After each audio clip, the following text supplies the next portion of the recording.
2025 ମସିହା ଯାଉ ଯାଉ 2026 ମସିହାର ପ୍ରଥମ ମାସ ଜାନୁଆରୀ 25 ରୁ ଫେବୃଆରୀ 7 ତାରିଖ ପର୍ଯ୍ୟନ୍ତ ଭୁବନେଶ୍ୱରର ଖଣ୍ଡଗିରିର ପବିତ୍ର ମାଘମେଳା ଅନୁଷ୍ଠିତ ହୋଇଯାଇଛି। ଏହି ମେଳାରେ ଅନେକ ସାଧୁ ସନ୍ଥ ଯୋଗଦେବା ସହିତ ଖଣ୍ଡଗିରିରେ ଯାତ୍ରା ମହାସମର ଦେଖାଦେଇଛି। ଏହି ମେଳାରେ ପ୍ରାୟ 15ଟି ଯାତ୍ରା ଟିମ୍ ଯୋଗ ଦେଇଛନ୍ତି। 7ଟି ପେଣ୍ଡାଲରେ ଏହି 15ଟି ଯାତ୍ରା ଟିମ୍ ନିଜ ନିଜର ଯାତ୍ରା କୌଶଳ ଦେଖାଇବେ।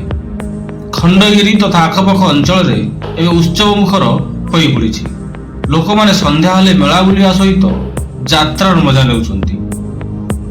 ଆୟୋଜକଙ୍କ ତରଫରୁ ଖଣ୍ଡଗିରିରେ ଅଶ୍ଳୀଳତାକୁ ବ୍ୟାନ୍ କରାଯାଇଛି।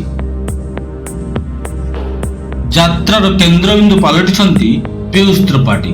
ସକାଳ 11ଟା ନ ବାଜୁଣୁ ଯାତ୍ରାର ସିଂହବାହିନୀ ଟିକେଟ୍ ସବୁ ବିକ୍ରି ହୋଇଯାଉଛି ଏବଂ ହାଉସଫୁଲ୍ ବୋଲି ଘୋଷଣା କରାଯାଉଛି।